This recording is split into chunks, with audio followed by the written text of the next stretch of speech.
سورہ یونس کا آغاز کرتے ہیں۔ یہ سورت مکی سورت ہے اور اس سورت کا مرکزی مضمون دیکھ لیتے ہیں کہ یہ قرآن مجید کے محکم دلائل کی روشنی میں منکرین رسالت اور منکرین آخرت اور منکرین توحید اور جو مشرکین مکہ ہیں ان پر حجت تمام کی گئی ہے اور ان کے مطالبات اور اعتراضات کے اس صورت میں جوابات دیے گئے ہیں۔ چونکہ جو مکی صورتیں ہیں ان کا بنیادی جو موضوع ہوتا ہے وہ تو عقیدے کی دعوت ہوتی ہے نا، ان کو عقیدہ آخرت، عقیدہ توحید، عقیدہ رسالت کی طرف بلایا جاتا ہے اور ان کے جو مطالبات ہوتے ہیں، اعتراضات ہوتے ہیں، ان کو ہینڈل کیا جاتا ہے اور پچھلی قوموں کے واقعات بھی ان کو سنائے جاتے ہیں تاکہ وہ ان سے سبق حاصل کریں اور باز آ جائیں۔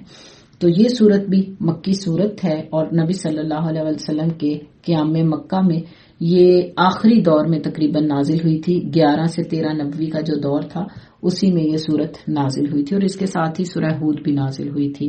تو آئیے اس صورت کا آغاز کرتے ہیں، تلاوت سنتے ہیں سورہ یونس کے پہلے رکوع کی۔ غالباً یہ پارے کا 6واں رکوع ہے، تلاوت سنتے ہیں۔ الف لام را تلك آيات الكتاب الحكيم أكان للناس عجبا أن أوحينا إلى رجل منهم أن أنذر الناس وبشر الذين آمنوا أن لهم قدم صدق عند ربهم قال الكافرون إن هذا لساحر مبين إن ربكم الله الذي خلق السماوات والأرض في 6 أيام ثم استوى على العرش يدبر الأمر ما من شفيع إلا من بعد إذنه ذلكم الله ربكم فاعبدوه أفلا تذكرون إليه مرجعكم جميعا وعد الله حقا إنه يبدأ الخلق ثم يعيده ليجزي الذين آمنوا وعملوا الصالحات بالقسط والذين كفروا لهم شراب من حميم وعذاب أليم بما كانوا يكفرون هو الذي جعل الشمس ضياء والقمر نورا وقدره منازل لتعلموا عدد السنين والحساب ما خلق الله ذلك إلا بالحق يفصل الآيات لقوم يعلمون إن في اختلاف الليل والنهار وما خلق الله في السماوات والأرض لآيات لقوم يتقون إن الذين لا يرجون لقاءنا ورضوا بالحياة الدنيا واطمأنوا بها والذين هم عن آياتنا غافلون أولئك مأواهم النار بما كانوا يكسبون إن الذين آمنوا وعملوا الصالحات يهديهم ربهم بإيمانهم تجري من تحتهم الأنهار في جنات النعيم دعواهم فيها سبحانك اللهم وتحيتهم فيها سلام وآخر دعواهم أن الحمد لله العالمين۔ بسم اللہ الرحمن الرحیم۔ شروع کرتی ہوں اللہ کے نام سے جو نہایت مہربان بڑا رحم کرنے والا ہے۔ الف لام را، یہ پر حکمت کتاب کی آیتیں ہیں۔ کیا ان لوگوں کو اس بات سے تعجب ہوا کہ ہم نے ان میں سے ایک شخص کے پاس وحی بھیج دی کہ سب آدمیوں کو ڈرا دے اور جو ایمان لے آئے ان کو یہ خوشخبری سنائیے کہ ان کے رب کے پاس ان کو پورا اجر اور مرتبہ ملے گا۔ کافروں نے کہا کہ یہ شخص تو بلا شبہ صریح جادوگر ہے۔ تو کافروں کو جب انکار کے لیے کوئی بات نہیں سوچتی تھی تو یہ کہہ کر چھٹکارا پا لیتے کہ یہ تو جادوگر ہے، یعنی نبی صلی اللہ علیہ وسلم پر ایمان لانا نہیں چاہتے تھے تو آپ پر الزام لگاتے کہ یہ شخص تو جادوگر ہے۔ بلا شبہ تمہارا رب اللہ ہی ہے جس نے آسمان اور زمین کو 6 روز میں پیدا کر دیا، پھر عرش پر قائم ہوا۔ وہ ہر کام کی تدبیر کرتا ہے، اس کی اجازت کے بغیر کوئی اس کے پاس سفارش کرنے والا نہیں۔ ایسا اللہ تمہارا رب ہے سو تم اس کی عبادت کرو، کیا تم پھر بھی نصیحت نہیں پکڑتے؟ مشرکین اور کفار جو اصل مخاطب تھے ان کا عقیدہ یہ تھا کہ یہ بت ہیں جن کی وہ عبادت کرتے تھے، ان کو اللہ کے ساتھ شریک ٹھہراتے تھے، سمجھتے تھے کہ اللہ کے ہاں یہ ان کی سفارش کریں گے، انہیں اللہ سے عذاب سے چھڑوا دیں گے۔ اللہ تعالیٰ نے فرمایا وہاں اللہ کی اجازت کے بغیر کسی کو سفارش کرنے کی اجازت نہیں ہوگی، اور یہ اجازت انہی لوگوں کے لیے ہوگی جن کو اللہ پسند فرمائے گا۔ تو تم ایک اللہ کی عبادت کرو، تم اللہ کے دستے قدرت میں ہو، تم اللہ کی سلطنت میں ہو، تم اللہ تعالیٰ کے غلبے یعنی تم پر اللہ تعالیٰ کا تسلط ہے، غلبہ ہے، تم اسی کی مخلوق ہو، سو اس کی عبادت کرو۔ تم نصیحت نہیں پکڑتے، یعنی تم کائنات میں غور و فکر تو کرو کہ یہ سب کچھ اللہ تعالیٰ نے پیدا کیا ہے، اللہ ہی ہے جو ہر کام کی تدبیر کرنے والا ہے، ہر کام کا انتظام فرمانے والا ہے۔ اگر تم غور و فکر کرو تو تمہیں سمجھ آئے، پھر تم نصیحت حاصل کرو۔ تو اللہ تعالیٰ کہتے ہیں کیا تم پھر بھی نصیحت حاصل نہیں کرتے؟ تم سب کو اللہ ہی کے پاس جانا ہے۔ اللہ تعالیٰ نے سچا وعدہ کر رکھا ہے، بے شک وہ پہلی بار بھی پیدا کرتا ہے، پھر وہی دوبارہ بھی پیدا کرے گا، تاکہ ایسے لوگوں کو جو ایمان لائے اور انہوں نے نیک کام کیے انصاف کے ساتھ جزا دے، اور جن لوگوں نے کفر کیا ان کے واسطے کھولتا ہوا پانی پینے کو ملے گا اور دردناک عذاب ہوگا اور ان کے کفر کی وجہ سے۔ اس آیت میں بارگاہ الہی میں سب کی حاضری ہے اور اعمال کے مطابق جزا اور سزا کا بیان ہے۔ پھر فرمایا وہ اللہ ایسا ہے جس نے آفتاب کو چمکتا ہوا بنایا اور چاند کو نورانی بنایا اور اس کے لیے منزلیں مقرر کی تاکہ تم برسوں کی گنتی اور حساب معلوم کر لیا کرو۔ اللہ تعالیٰ نے یہ چیزیں بے فائدہ پیدا نہیں کی، یہ وہ دلائل ہیں، وہ یہ دلائل ان کو صاف صاف بتلا رہا ہے جو دانش رکھتے ہیں، یعنی جو لوگ علم رکھتے ہیں اللہ تعالیٰ ان کے لیے یہ صاف صاف باتیں بیان فرما رہے ہیں۔ اس سے مراد یہ ہے کہ اللہ تعالیٰ کی جو کائنات میں پھیلی ہوئی نشانیاں ہیں یہ بے فائدہ نہیں ہے، اور ان سے سبق کون حاصل کرتا ہے، ان کا فہم کسے ملتا ہے؟ وہ جو علم رکھتے ہیں، وہ جو جانتے ہیں۔ بلا شبہ رات اور دن کے یکے بعد دیگرے آنے میں اور اللہ تعالیٰ نے جو کچھ آسمانوں اور زمین میں پیدا کیا ہے ان سب میں ان لوگوں کے واسطے دلائل ہیں جو اللہ کا ڈر رکھتے ہیں۔ جو متقی انسان ہوتا ہے نا، جو تقوی والا ہوتا ہے، اللہ سے ڈر کر رہتا ہے، اس کو اللہ تعالیٰ کی کائنات میں پھیلی ہوئی اللہ کی نشانیاں نظر آنے لگتی ہیں۔ اس طرح وہ نشانیوں پر غور و فکر کرتے ہوئے اپنے رب تک پہنچ جاتا ہے۔ جن لوگوں کو ہمارے پاس آنے کا یقین نہیں وہ دنیاوی زندگی پر راضی ہو گئے اور اس میں جی لگا بیٹھے ہیں، اور جو لوگ ہماری آیتوں سے غافل ہیں ایسے لوگوں کا ٹھکانہ ان کے اعمال کی وجہ سے دوزخ ہے۔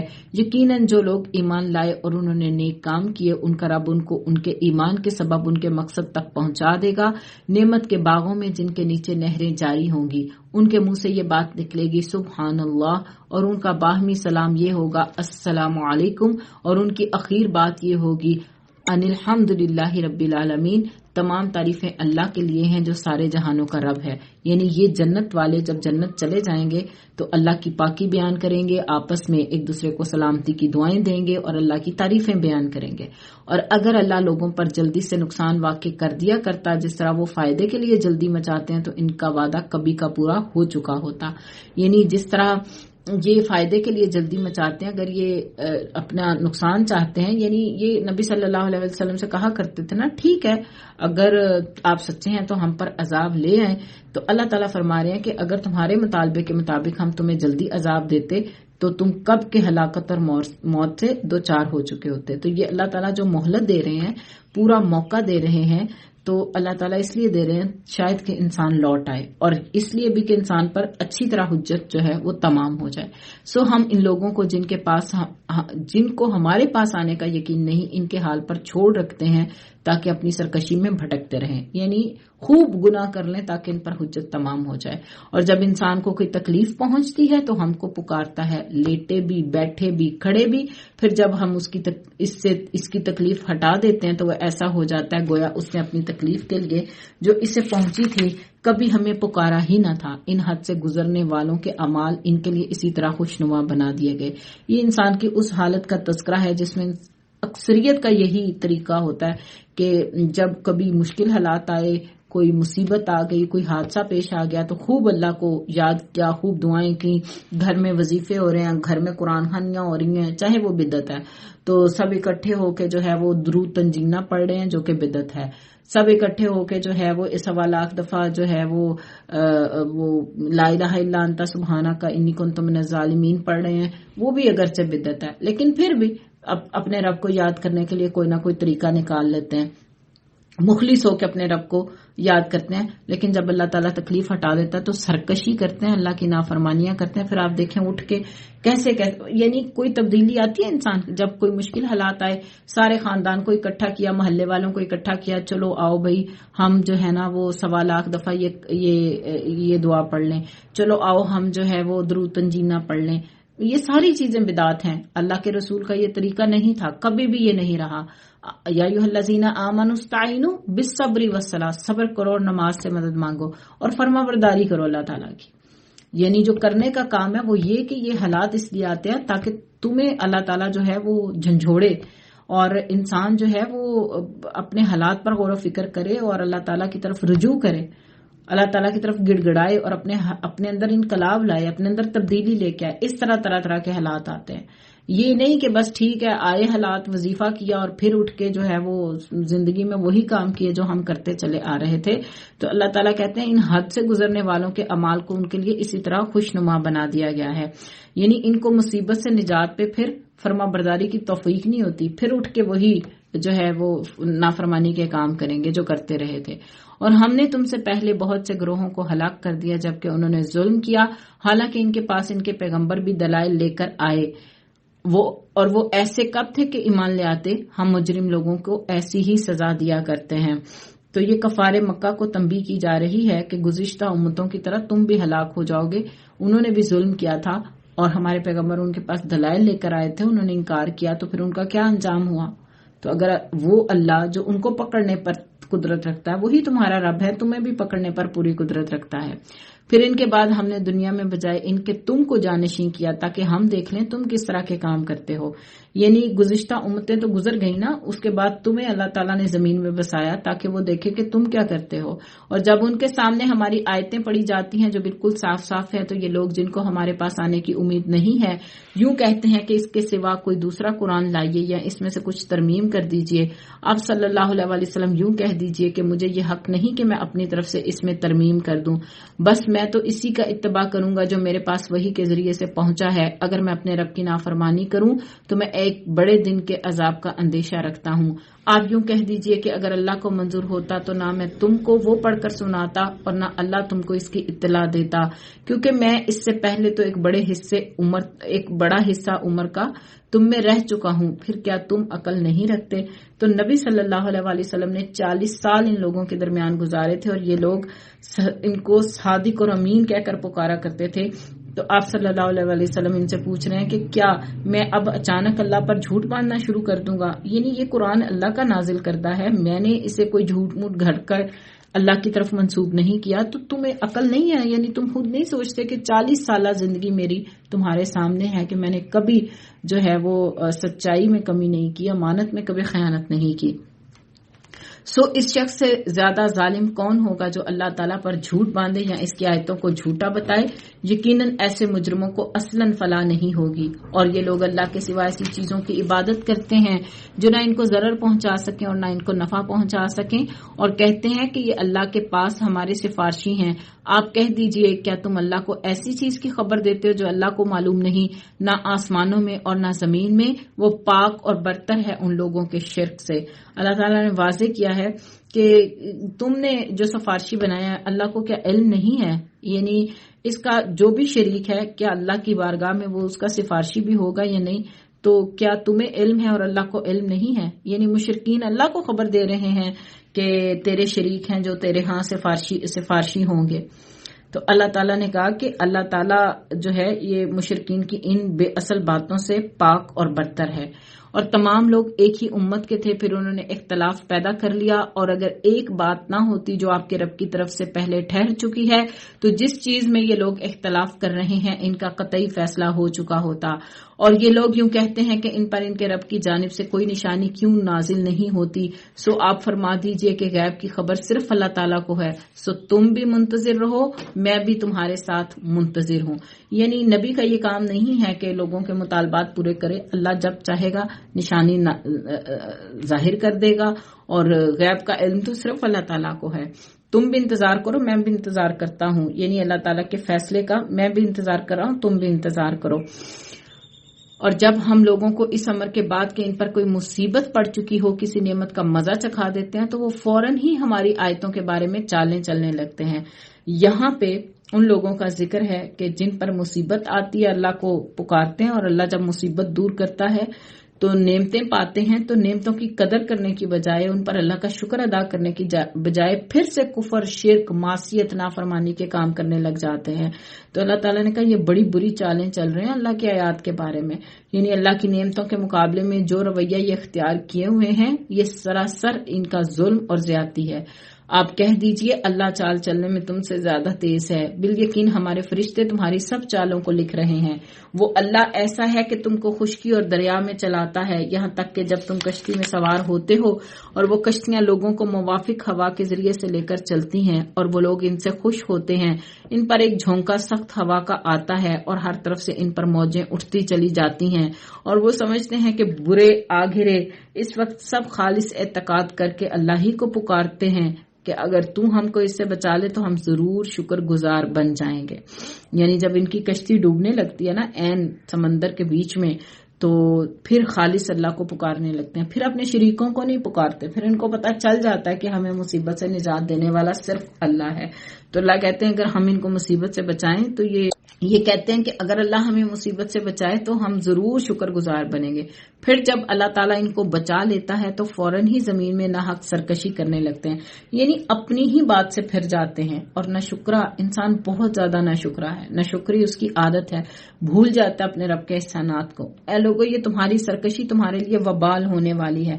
یعنی ٹھیک ہے تم کر لو سرکشی، تم اللہ کے ساتھ دھوکہ دہی کر لو، 4 روزہ متاع زندگی ہے اس سے فائدہ اٹھا لو، پھر تمہیں لوٹ کر اللہ کی طرف جانا ہے، پھر وہ تمہیں بتائے گا جو کچھ تم کرتے ہو. دنیاوی زندگی کے فائدے ہیں، پھر ہمارے پاس تم کو آنا ہے، پھر ہم سب تمہارا کیا ہوا تم کو بتا دیں گے. سب جو کچھ ہم کر رہے ہیں اللہ سب کچھ بتا دے گا.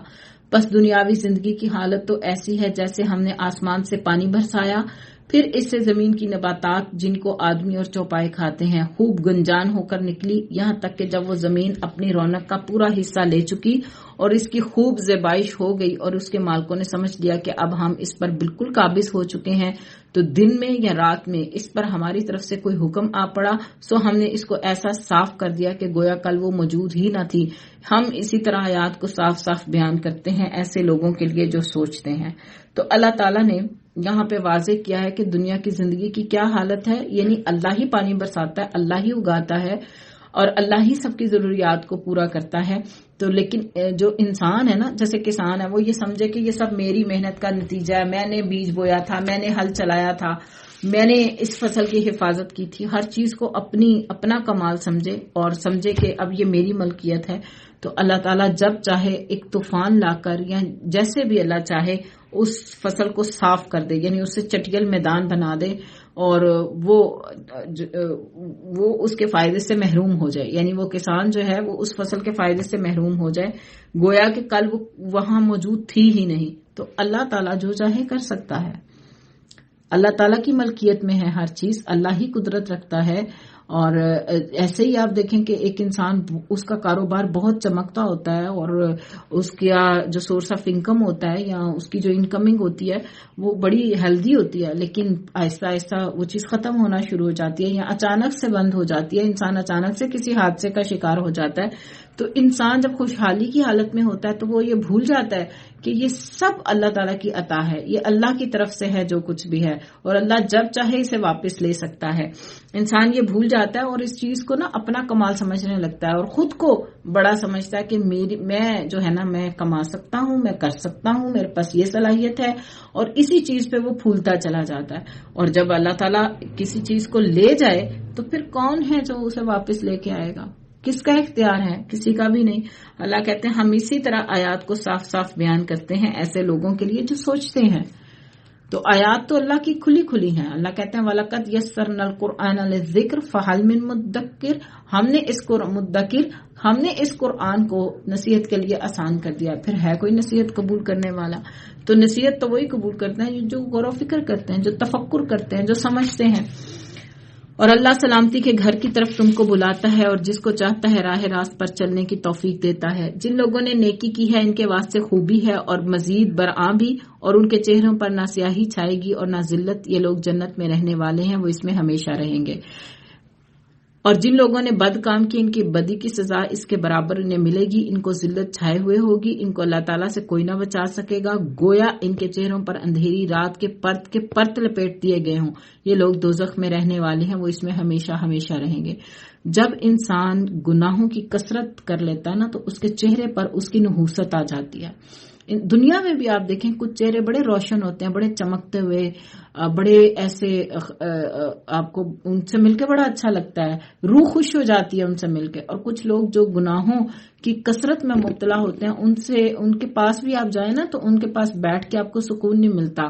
انسان کچھ ہی دیر میں بے چین ہونے لگتا ہے. چہروں پر بھی ایک مایوسی چھائی ہوتی ہے, ایک سختی ہوتی ہے, ایک کرختگی ہوتی ہے. تو یہ دنیا میں بھی یہ علامات ظاہر ہونے لگ جاتی ہیں. تو قیامت کے دن تو لوگ اپنے چہروں سے پہچان لیے جائیں گے, یعنی مجرموں کے چہرے سیاہ ہوں گے اور نیکوں کے چہرے اس دن چمکتے ہوئے ہوں گے. اور وہ دن بھی قابل ذکر ہے جس روز ہم ان سب کو جمع کریں گے. پھر مشرکین سے کہیں گے تم اور تمہارے شریک اپنی جگہ ٹھہرو. پھر ہم ان کے آپس میں پھوٹ ڈال دیں گے اور ان کے وہ شرکا کہیں گے کہ تم ہماری عبادت نہیں کرتے تھے, سو ہمارے تمہارے درمیان اللہ گواہ کافی ہے, گواہ کے طور پر کہ ہم کو تمہاری عبادت کی خبر بھی نہ تھی. یعنی یہ مشرک آج جن شرکا پہ تکیہ کیے ہوئے ہیں کل قیامت کے دن ان کے کسی کام نہیں آئیں گے. وہ کہیں گے ہمیں تو خبر بھی نہیں تھی کہ تم ہماری عبادت کرتے تھے. اس مقام پر ہر شخص اپنے اگلے کیے ہوئے کاموں کی جانچ کر لے گا اور یہ لوگ اللہ کی طرف جو ان کا مالک حقیقی ہے لوٹائے جائیں گے, اور جو کچھ جھوٹ باندھا کرتے تھے سب ان سے غائب ہو جائے گا. آپ کہہ دیجئے وہ کون ہے جو تم کو آسمان اور زمین سے رزق پہنچاتا ہے, یا وہ کون ہے جو کانوں اور آنکھوں پر پورا اختیار رکھتا ہے, اور وہ کون ہے جو زندہ کو مردہ سے نکالتا ہے اور مردہ کو زندہ سے نکالتا ہے, اور وہ کون ہے جو تمہارے تمام کاموں کی تدبیر کرتا ہے. ضرور وہ یہی کہیں گے کہ اللہ. تو ان سے کہیے پھر کیوں نہیں ڈرتے. سو یہ اللہ تعالیٰ جو تمہارا رب حقیقی ہے, پھر حق کے بعد اور کیا رہ گیا باجوز گمراہی کے, پھر کہاں سے پھرے جاتے ہو. اسی طرح آپ کے رب کی یہ بات کہ یہ ایمان نہ لائیں گے تمام فاسق لوگوں کے حق میں ثابت ہو چکی ہے. آپ یوں کہیے کہ کیا تمہارے شرکا میں کوئی ایسا ہے جو پہلی بار بھی پیدا کرے پھر دوبارہ بھی پیدا کرے. آپ کہہ دیجئے کہ اللہ ہی پہلی بار پیدا کرتا ہے پھر وہی دوبارہ بھی پیدا کرے گا, پھر تم کہاں سے پھرے جاتے ہو. آپ کہہ دیجئے تمہارے شرکا میں کوئی ایسا ہے کہ حق کا راستہ بتاتا ہو. آپ کہہ دیجئے کہ اللہ ہی حق کا راستہ بتاتا ہے. تو پھر آیا جو شخص حق کا راستہ بتاتا ہو وہ زیادہ اتباع کے لائق ہے, یا وہ شخص جس کو بغیر بتائے خود ہی راستہ نہ سوجے. بس تم کو کیا ہو گیا ہے, تم کیسے فیصلے کرتے ہو, اور ان میں سے اکثر لوگ صرف گمان پر چل رہے ہیں. یقیناً گمان حق کی معرفت میں کچھ بھی کام نہیں دے سکتا. یہ جو کچھ کر رہے ہیں یقیناً اللہ کو سب کی خبر ہے. اور یہ قرآن ایسا نہیں کہ اللہ کی وحی کے بغیر اپنے سے گھڑ لیا گیا ہو, بلکہ یہ تو ان کتابوں کی تصدیق کرنے والا ہے جو اس سے قبل نازل ہو چکی ہیں, اور کتاب کی تفصیل بیان کرنے والا ہے. اس میں کوئی شک کی بات نہیں کہ رب العالمین کی طرف سے ہے. کیا یہ لوگ یوں کہتے ہیں کہ آپ نے اس کو گھڑ لیا؟ آپ کہہ دیجئے کہ پھر تو تم اس کے مثل ایک ہی صورت لاؤ اور جن جن غیر اللہ کو بلا سکو بلا لو اگر تم سچے ہو. بلکہ ایسی چیز کی تکذیب کرنے لگے جس کو اپنے احاطہ علمی میں نہیں لائے, اور ہنوز ان کو اس کا اخیر نتیجہ نہیں ملا. جو لوگ اس سے پہلے ہوئے اسی طرح انہوں نے بھی جھٹلایا تھا. سو دیکھ لیجئے کہ ان ظالموں کا کیسا انجام ہوا. اور ان میں سے بعض ایسے ہیں جو اس پر ایمان لے آئیں گے اور بعض ایسے ہیں کہ اس پر ایمان نہیں لائیں گے, اور آپ کا رب فساد کرنے والوں کو خوب جانتا ہے. اگلا رکوع ہے, اور اگر آپ کو جھٹلاتے رہیں تو یہ کہہ دیجئے کہ میرے لیے میرا عمل اور تمہارے لیے تمہارا عمل ہے. میں تمہارے عمل سے بری ہوں اور تم میرے عمل سے بری ہو. اور ان میں بعض ایسے ہیں جو آپ کی طرف کان لگائے بیٹھے ہیں. کیا آپ بہروں کو سناتے ہیں گو ان کو کچھ بھی سمجھ نہ ہو؟ اور ان میں سے بعض ایسے ہیں کہ آپ کو تک رہے ہیں. پھر کیا آپ اندھوں کو راستہ دکھلانا چاہیں گے کہ گو ان کو بصیرت بھی نہ ہو؟ یعنی کوئی اندھا جو دل کی بصیرت سے محروم ہو, اور کوئی بہرا جو سننا ہی نہ چاہے حق کو. تو اللہ تعالیٰ نے یہاں نبی صلی اللہ علیہ وسلم کو تسلی دی ہے کہ جب ایک حکیم اور طبیب کو پتہ چل جائے کہ مریض علاج کرانے میں سنجیدہ نہیں ہے اور میں اس کو جو بھی ہدایت دوں گا یہ اس کو فالو نہیں کرے گا, تو حکیم جو ہے وہ ایسے مریض کو نظر انداز کر دیتا ہے. تو آپ سے بھی پوچھا جا رہا ہے کہ یہ تو آپ کی ہدایات کو لینا ہی نہیں چاہتے، تو کیا آپ ان اندھوں کو راستہ دکھائیں گے گو ان کو بصیرت نہ ہو؟ یہ یقینی بات ہے کہ اللہ تعالیٰ لوگوں پر کچھ ظلم نہیں کرتا، لیکن لوگ خود ہی اپنی جانوں پر ظلم کرتے ہیں. اور ان کو وہ دن یاد دلائیے جس میں اللہ تعالیٰ ان کو اپنے حضور جمع کرے گا، تو ان کو ایسا محسوس ہوگا گویا وہ دنیا میں سارے دن کی ایک آدھ گھڑی رہے ہوں گے اور آپس میں ایک دوسرے کو پہچاننے کو ٹھہرے ہوں گے. واقعی خسارے میں پڑے وہ لوگ جنہوں نے اللہ کے پاس جانے کو جھٹلایا اور وہ ہدایت پانے والے نہیں تھے. اور جس کا ان سے ہم وعدہ کر رہے ہیں اس میں کچھ تھوڑا سا اگر ہم آپ کو دکھلا دیں، یعنی جس عذاب کا ہم ان سے وعدہ کر رہے ہیں نا آخرت میں، اس میں سے اگر تھوڑا سا بھی ہم ان کو دکھا دیں، آپ کو دکھا دیں، یا ان کے ظہور سے پہلے ہم آپ کو وفات دے دیں، سو ہمارے پاس تو ان کو آنا ہی ہے. پھر اللہ ان سب کے افعال پر گواہ ہے. اور ہر امت کے لیے ایک رسول ہے، سو جب ان کا وہ رسول آ چکتا ہے تو ان کا فیصلہ انصاف کے ساتھ کر دیا جاتا ہے اور ان پر ظلم نہیں کیا جاتا. یعنی جب ہر پیغمبر اپنا فریضہ تبلیغ ادا کر چکتا ہے تو پھر اللہ تعالیٰ قوم کے درمیان اور نبی کے درمیان انصاف کے ساتھ فیصلہ کر دیتے ہیں. ایمان والوں کو اللہ بچا لیتا ہے اور جن کے اندر ایمان کی کوئی رمق باقی نہیں رہتی ان کو ہلاک کر دیا جاتا ہے. اور یہ لوگ کہتے ہیں کہ یہ وعدہ کب ہوگا اگر تم سچے ہو. آپ کہہ دیجئے میں اپنی ذات کے لیے تو کسی نفع اور ضرر کا اختیار نہیں رکھتا مگر جتنا اللہ کو منظور ہو. ہر امت کے لیے ایک وقت مقرر ہے، جب ان کا وہ معین وقت آ پہنچتا ہے تو ایک گھڑی نہ پیچھے ہٹ سکتے ہیں اور نہ آگے سرک سکتے ہیں. آپ فرما دیجئے کہ یہ تو بتلاؤ اگر تم پر اللہ کا عذاب رات کو آ پڑے یا دن کو، تو عذاب میں کون سی چیز ایسی ہے کہ مجرم لوگ اس کو جلدی مانگ رہے ہیں؟ کیا پھر جب وہ آ ہی پڑے گا اس پر ایمان لاؤ گے؟ ہاں اب مانا، حالانکہ تم اس کی جلدی مچایا کرتے تھے. پھر ظالموں سے کہا جائے گا کہ ہمیشہ کا عذاب چکھو، تم کو تو تمہارے کیے کا ہی بدلہ ملا ہے. اور وہ آپ سے دریافت کرتے ہیں کہ کیا عذاب واقعی سچ ہے؟ آپ فرما دیجئے کہ ہاں، قسم ہے میرے رب کی وہ واقعی سچ ہے اور تم کسی طرح اللہ کو عاجز نہیں کر سکتے. اور اگر ہر جان جس نے ظلم کیا ہے اس کے پاس اتنا ہو کہ ساری زمین بھر جائے تب بھی اس کو دیکھ کر اپنی جان بچانے لگے، اور جب عذاب کو دیکھیں گے تو پشیمانی کو پوشیدہ رکھیں گے اور ان کا فیصلہ انصاف کے ساتھ ہوگا اور ان پر ظلم نہیں کیا جائے گا. یاد رکھو کہ جتنی چیزیں آسمانوں میں اور زمین میں ہیں سب اللہ ہی کی ملکیت ہیں. یاد رکھو کہ اللہ تعالیٰ کا وعدہ سچا ہے، لیکن بہت سے آدمی علم نہیں رکھتے. وہی جان ڈالتا ہے، وہی جان نکالتا ہے، اور تم سب اسی کے پاس لائے جاؤ گے. اے لوگو، تمہارے پاس تمہارے رب کی طرف سے ایک چیز آئی ہے جو نصیحت ہے، اور دلوں میں جو روگ ہے اس کے لیے شفا ہے اور رہنمائی کرنے والی ہے اور رحمت ہے ایمان لانے والوں کے لیے. آپ کہہ دیجئے پس لوگوں کو اللہ کے اس انعام اور رحمت پر خوش ہونا چاہیے، وہ اس سے بدرجہ بہتر ہے جس کو وہ جمع کر رہے ہیں. یہ 2 آیات ہیں قرآن کے حوالے سے جس میں قرآن کو اللہ تعالیٰ نے قرآن کے اوصاف بیان کیے ہیں اور اللہ تعالیٰ نے اس کو ان ساری چیزوں سے بہتر قرار دیا ہے جسے لوگ جمع کر رہے ہیں. تو دیکھیے گا ان آیات میں اللہ تعالیٰ انسانیت کو پکار کے کیا کہہ رہے ہیں کہ تمہارے پاس تمہارے رب کی طرف سے ایک ایسی چیز آئی ہے جو نصیحت ہے. تو یہ قرآن مومنوں کے لیے نصیحت ہے اور دلوں میں جو روگ ہیں ان کے لیے شفا ہے. یعنی یہ قرآن شفا ہے.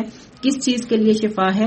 جو روگ ہیں، جو انسان کو جسمانی بیماریاں ہیں یا جو روحانی بیماریاں ہیں، یہ شفا ہے مومنوں کے لیے. قرآن جو ہے یہ شفا دینے والا ہے. کوئی اس یقین کے ساتھ اس قرآن کو تھامے تو صحیح.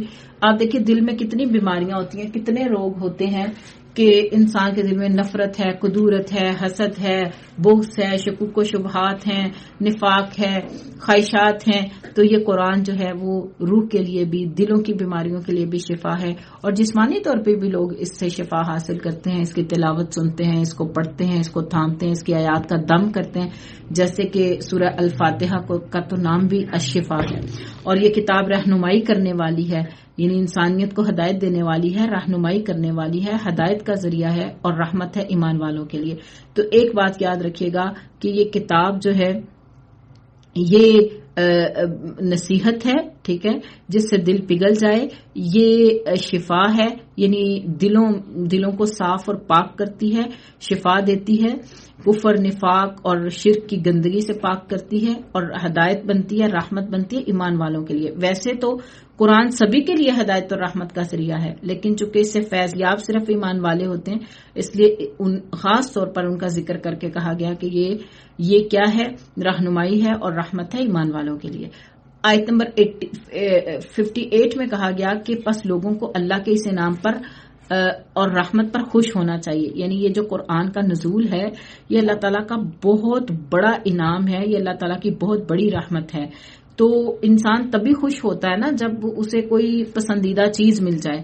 تو اہل ایمان کو کہا جا رہا ہے کہ تمہیں تو اس انعام پہ خوش ہونا چاہیے کہ یہ قرآن اللہ کا خاص فضل ہے اور یہ اس کی رحمت ہے، اور یہ ان ساری چیزوں سے بہتر ہے جسے لوگ جمع کر رہے ہیں۔ اور لوگ کیا کچھ جمع کر رہے ہیں؟ لوگ مال جمع کر رہے ہیں، بینک بیلنس جمع کر رہے ہیں، لوگ اقتدار کی ہوس میں مبتلا ہیں، لوگ جو ہے دنیا میں خواتین کو بڑا شوق ہوتا ہے زیورات اکٹھے کرنے کا، اس کے پیچھے لگی رہتی ہیں اپنے لباس کا، ملبوسات کا، اور ایک دوسرے سے آگے بڑھنے کا، نمود و نمائش کا۔ لوگ کیا کر رہے ہیں؟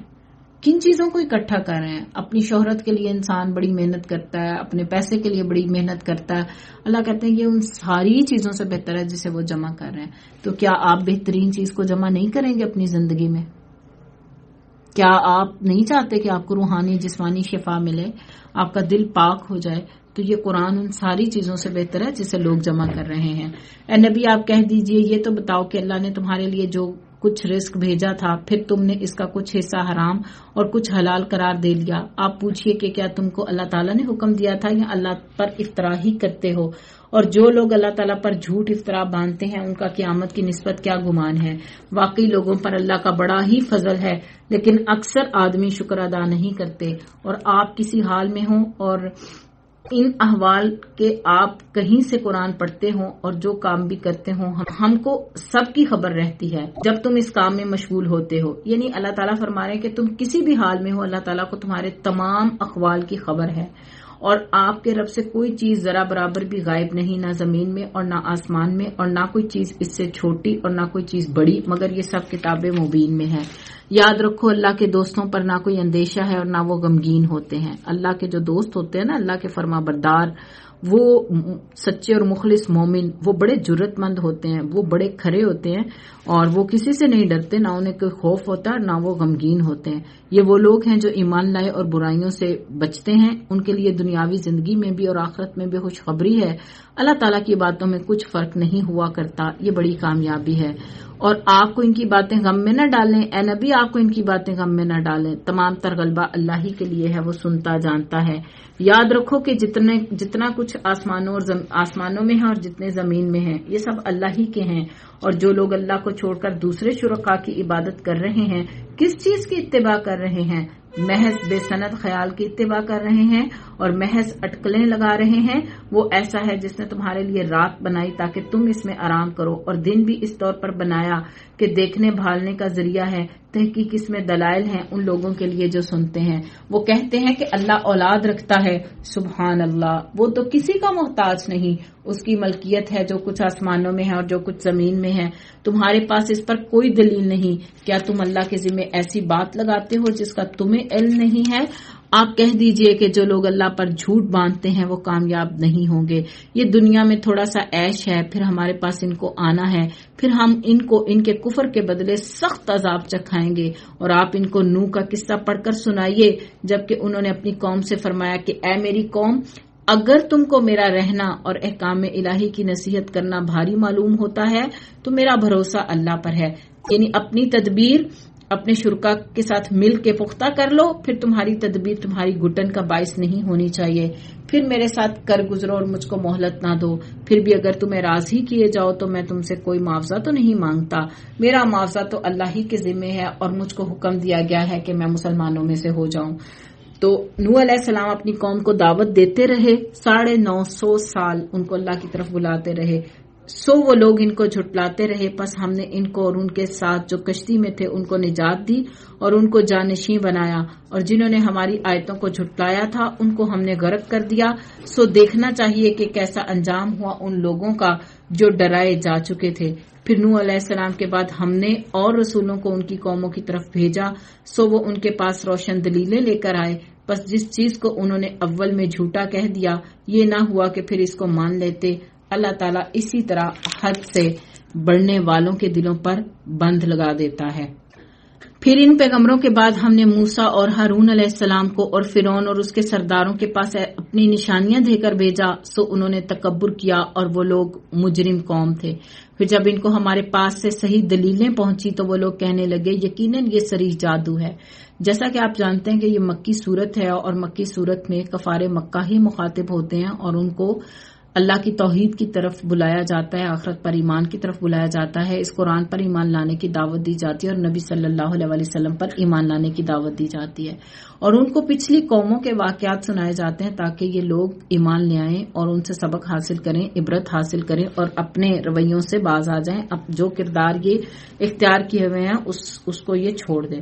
تو اللہ تعالیٰ کہتے ہیں کہ جب ان کو ہمارے پاس سے صحیح دلیل پہنچی تو کہنے لگے یہ تو صریح جادو ہے، یعنی فرعون کے پاس جب موسیٰ علیہ السلام اللہ کے معجزات لے کر گئے تھے تو فرعون اور اس کی قوم نے جھٹلایا اور اسے جادو کہا۔ موسیٰ نے فرمایا کیا تم اس صحیح دلیل کی نسبت جبکہ وہ تمہارے پاس پہنچی ایسی بات کہتے ہو؟ کیا یہ جادو ہے؟ حالانکہ جادوگر کامیاب نہیں ہوا کرتے۔ وہ لوگ کہنے لگے کیا تم ہمارے پاس اس لیے آئے ہو کہ ہم کو اس طریقے سے ہٹا دو جس پر ہم نے اپنے باپ دادوں کو پایا ہے اور تم دونوں کو دنیا میں بڑائی مل جائے، اور ہم تم دونوں کو کبھی نہیں مانیں گے۔ اور فرعون نے کہا میرے پاس تمام ماہر جادوگروں کو حاضر کرو۔ پھر جب جادوگر آئے تو موسیٰ نے ان سے فرمایا کہ ڈالو جو کچھ تم ڈالنے والے ہو۔ سو جب انہوں نے ڈالا تو موسیٰ نے فرمایا کہ یہ جو کچھ تم لائے ہو جادو ہے۔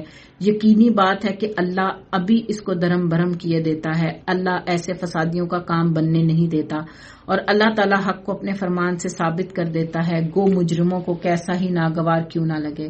پس موسیٰ علیہ السلام پر ان کی قوم میں سے صرف قدر قلیل آدمی ایمان لائے، وہ بھی فرعون سے اور اپنے حکام سے ڈرتے ڈرتے کہ کہیں ان کو تکلیف پہنچائے، یعنی وہ اس لیے بھی موسیٰ علیہ السلام پر ایمان نہیں لا رہے تھے کیونکہ انہیں خوف تھا کہ فرعون پھر انہیں تکلیف پہنچائے گا، انہیں اذیت دے گا، اور واقعے میں فرعون اس ملک میں زور رکھتا تھا، اور یہ بھی بات تھی کہ وہ حد سے باہر ہو جاتا تھا۔ ظاہر ہے وہ تو اس حد تک سرکش ہو گیا تھا کہ اس نے خدائی کا دعویٰ کیا تھا، اور موسیٰ علیہ السلام نے فرمایا اے میری قوم اگر تم اللہ پر ایمان رکھتے ہو تو اسی پر توکل کرو اگر تم مسلمان ہو۔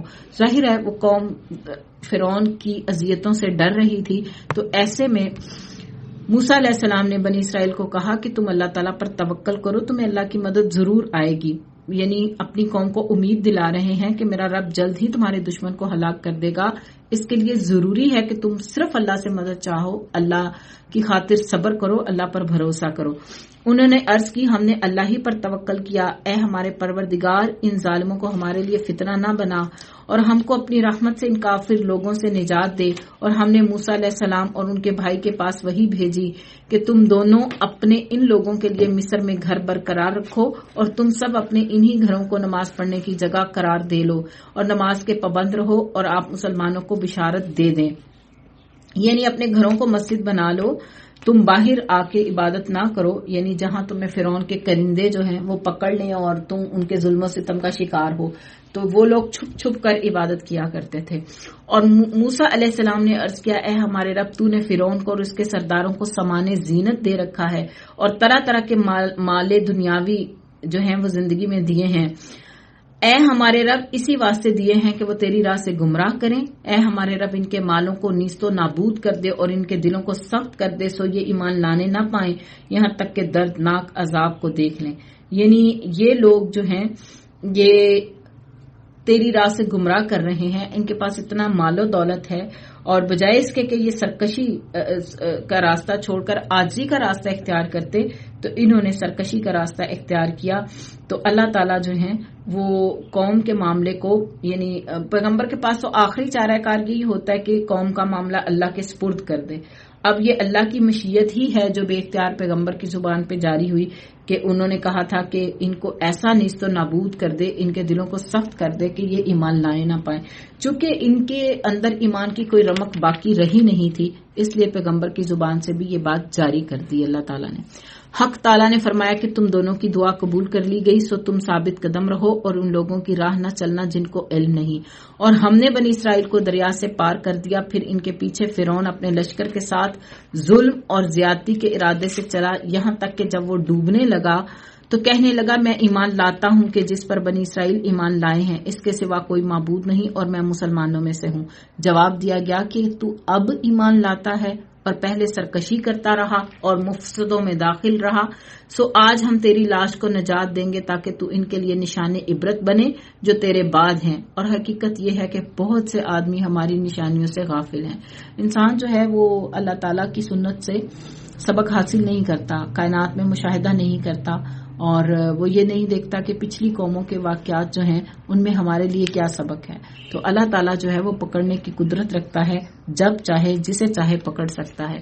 اور ہم نے بنی اسرائیل کو بہت اچھا ٹھکانہ رہنے کو دیا، اور ہم نے انہیں پاکیزہ چیزیں کھانے کو دی، سو انہوں نے اختلاف نہیں کیا یہاں تک کہ ان کے پاس علم پہنچ گیا۔ یقینی بات ہے کہ آپ کا رب ان کے درمیان قیامت کے دن ان امور میں فیصلہ کرے گا جن میں وہ اختلاف کرتے تھے۔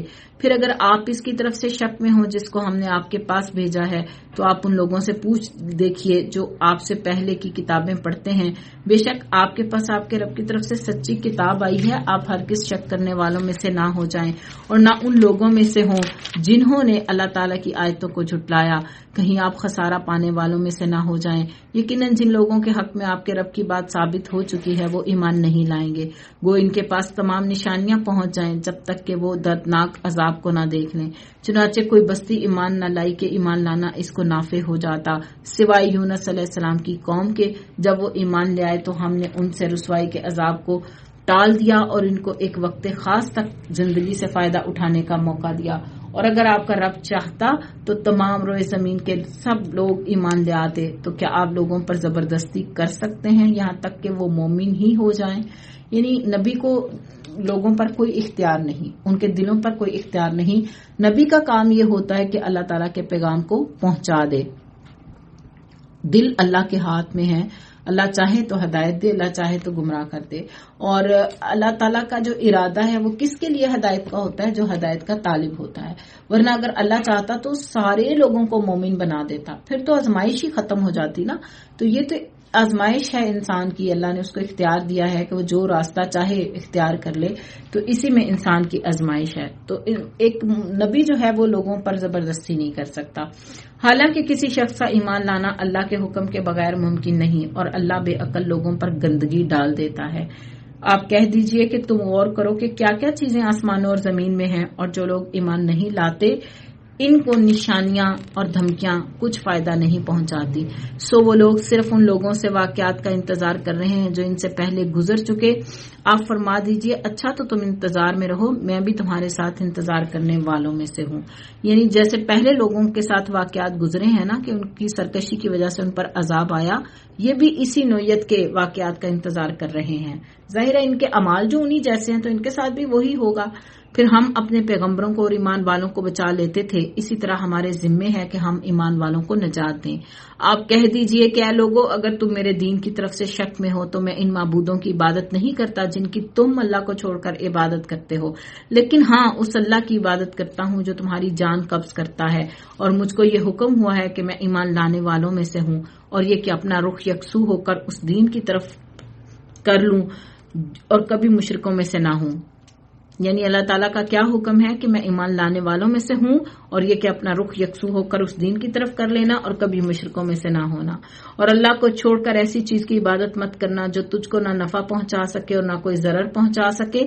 پھر اگر ایسا کیا تو ایسی حالت میں تم ظالموں میں سے ہو جاؤ گے۔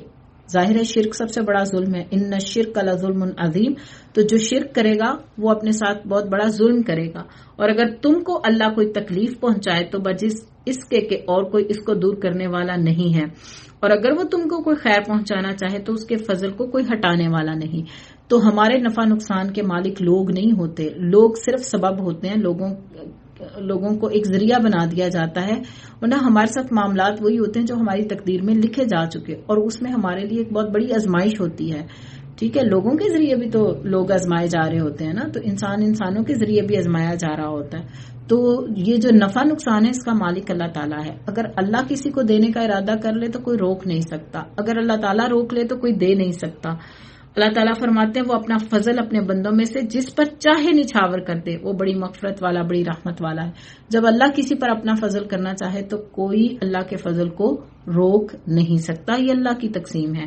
آپ کہہ دیجئے کہ اے لوگو تمہارے پاس حق تمہارے رب کی طرف سے پہنچ چکا ہے، اس لیے جو شخص راہ راست پر آ جائے سو وہ اپنے واسطے راہ راست پر آئے گا، اور جو شخص بے راہ رہے گا تو اس کا بے راہ رو ہونا اسی پر پڑے گا، اور میں تم پر مسلط نہیں کیا گیا، اور آپ اس کی اتباع کرتے رہیے جو کچھ آپ کے پاس وہی بھیجی جاتی ہے، اور صبر کیجیے یہاں تک کہ اللہ فیصلہ کر دے، اور وہ سب فیصلہ کرنے والوں میں سے اچھا ہے۔ یعنی آپ وہی کی اتباع کریں، آپ لوگوں کی پرواہ نہ کریں۔ اس آیت میں بھی ایک طرح سے نبی صلی اللہ علیہ وسلم کے لیے تسلی ہے کہ آپ وحی کو مضبوطی سے پکڑ لیں اور جو آپ کو حکم دیا جا رہا ہے اس پر عمل کریں، اور وحی کی اتباع میں جو تکلیفیں آپ کو آئیں، مخالفین کی طرف سے جو اذیتیں پہنچیں، آپ ان پر صبر کریں، ثابت قدمی سے سب کا مقابلہ کریں، اللہ تعالیٰ کا فیصلہ آئے گا اور اللہ تعالیٰ کی مدد آپ کے لیے ضرور آئے گی۔ تو یہ تھی سورہ یونس، یہ مکی صورت تھی۔ آگے سورہ ہود کا آغاز ہو رہا ہے اور یہ بھی مکی صورت ہے، اور جیسا کہ آپ جانتے ہیں مکی صورتوں کے مضامین تقریباً سب ایک جیسے ہی ہوتے ہیں۔ اس کا مرکزی مضمون میں آپ کو بتا دیتی ہوں سورہ ہود کا، کہ اس میں قرآن کی دعوت توحید قبول کرتے ہوئے شرک اور دیگر گناہوں سے توبہ کر کے اللہ کے حضور استغفار کرنے پر قوموں کو مہلت مل جائے گی، ورنہ اگر انہوں نے یہ راستہ اختیار نہ کیا تو انہیں بھی پچھلی قوموں کی طرح ہلاک کر دیا جائے گا۔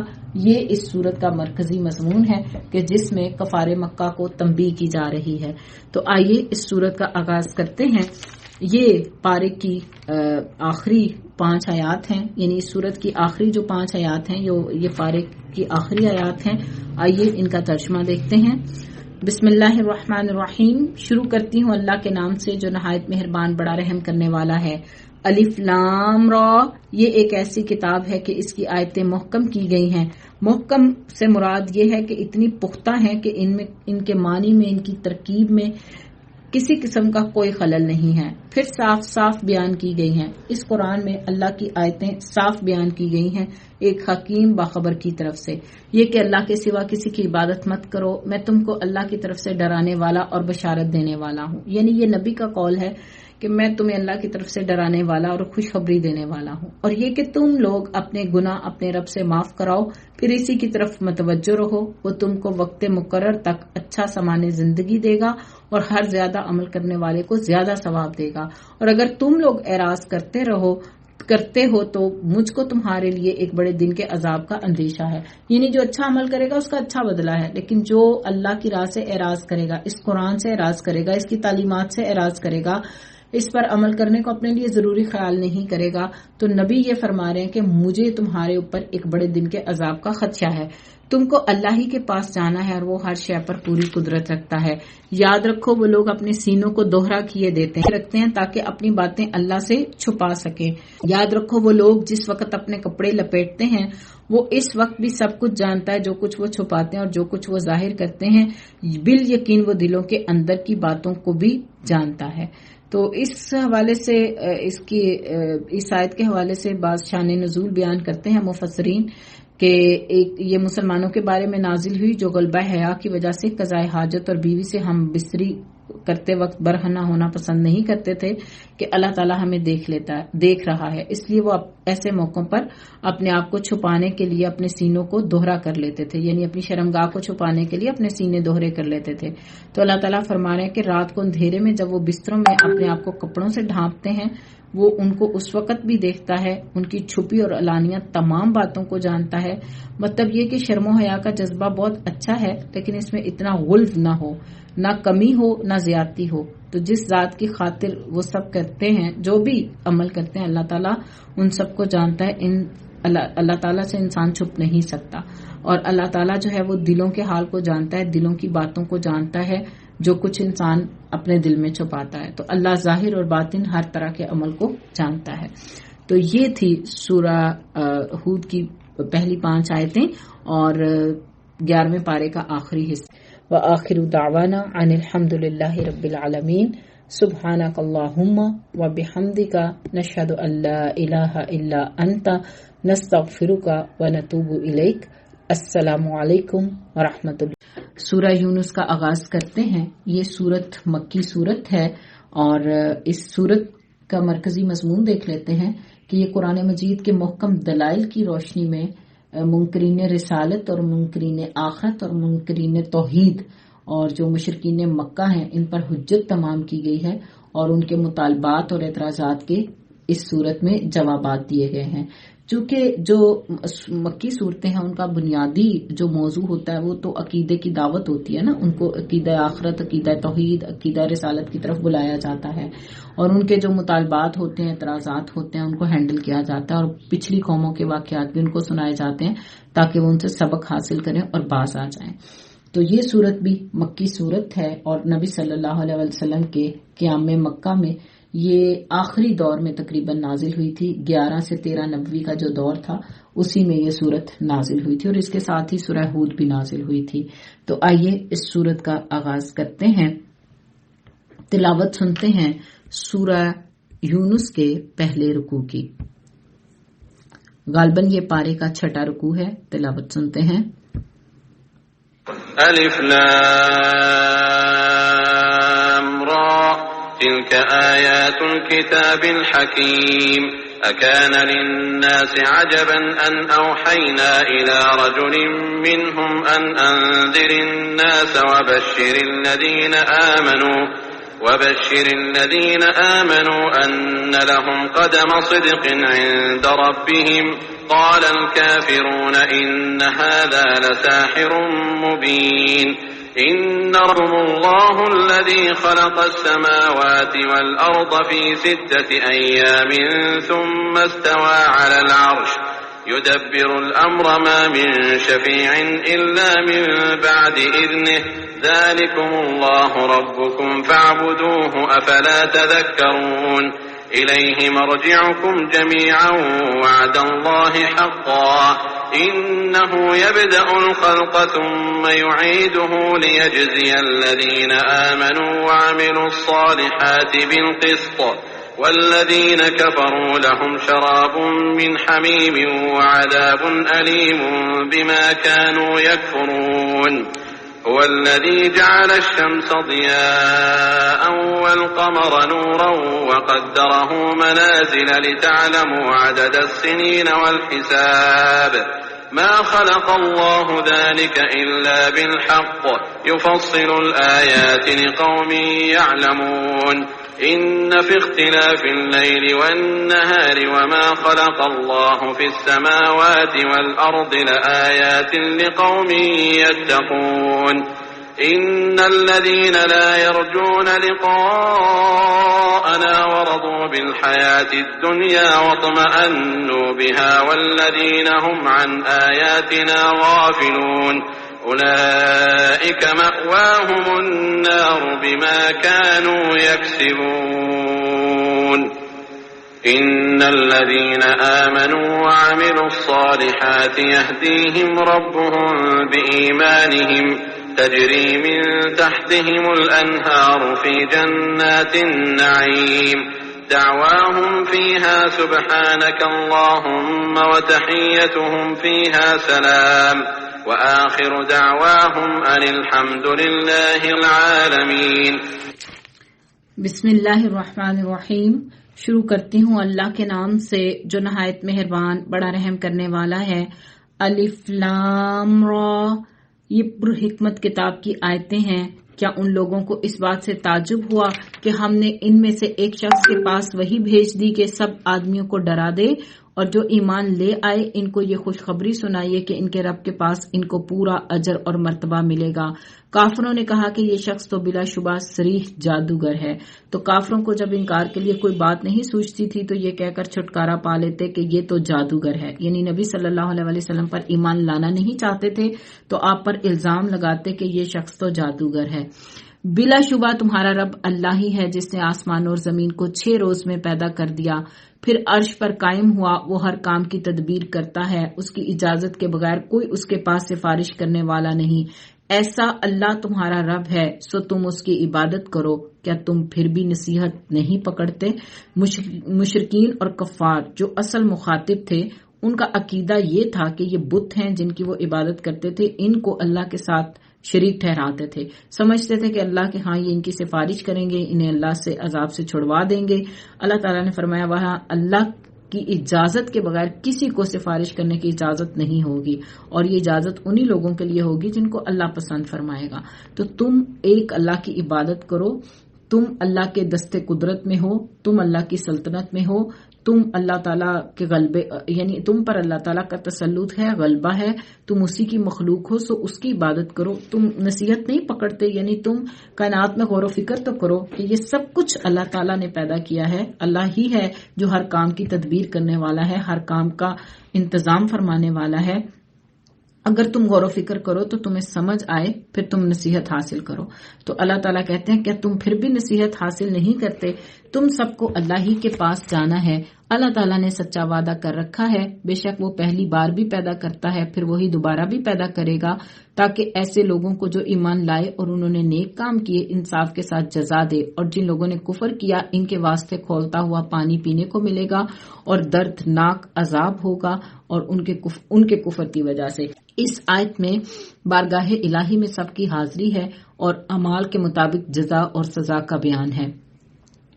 پھر فرمایا وہ اللہ ایسا ہے جس نے آفتاب کو چمکتا ہوا بنایا اور چاند کو نورانی بنایا اور اس کے لیے منزلیں مقرر کی تاکہ تم برسوں کی گنتی اور حساب معلوم کر لیا کرو۔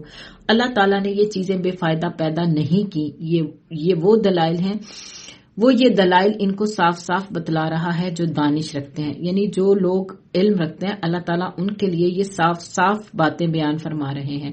اس سے مراد یہ ہے کہ اللہ تعالیٰ کی جو کائنات میں پھیلی ہوئی نشانیاں ہیں یہ بے فائدہ نہیں ہے، اور ان سے سبق کون حاصل کرتا ہے، ان کا فہم کسے ملتا ہے؟ وہ جو علم رکھتے ہیں، وہ جو جانتے ہیں۔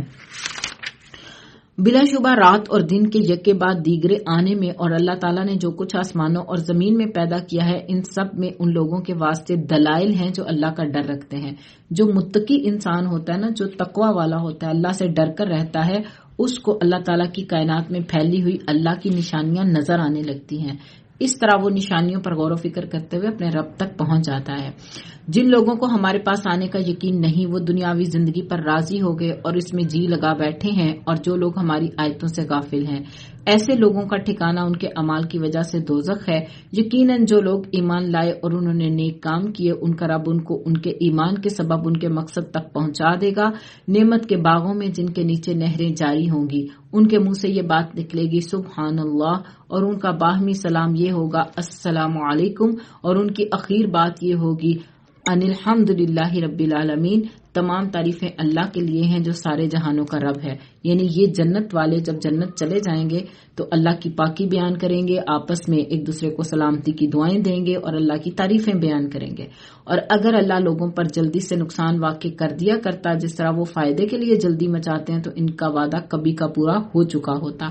یعنی جس طرح یہ فائدے کے لیے جلدی مچاتے ہیں، اگر یہ اپنا نقصان چاہتے ہیں، یعنی یہ نبی صلی اللہ علیہ وسلم سے کہا کرتے تھے نا، ٹھیک ہے اگر آپ سچے ہیں تو ہم پر عذاب لے آئیں، تو اللہ تعالیٰ فرما رہے ہیں کہ اگر تمہارے مطالبے کے مطابق ہم تمہیں جلدی عذاب دیتے تو تم کب کے ہلاکت اور موت سے دوچار ہو چکے ہوتے۔ تو یہ اللہ تعالیٰ جو مہلت دے رہے ہیں، پورا موقع دے رہے ہیں، تو اللہ تعالیٰ اس لیے دے رہے ہیں شاید کہ انسان لوٹ آئے، اور اس لیے بھی کہ انسان پر اچھی طرح حجت جو ہے وہ تمام ہو جائے۔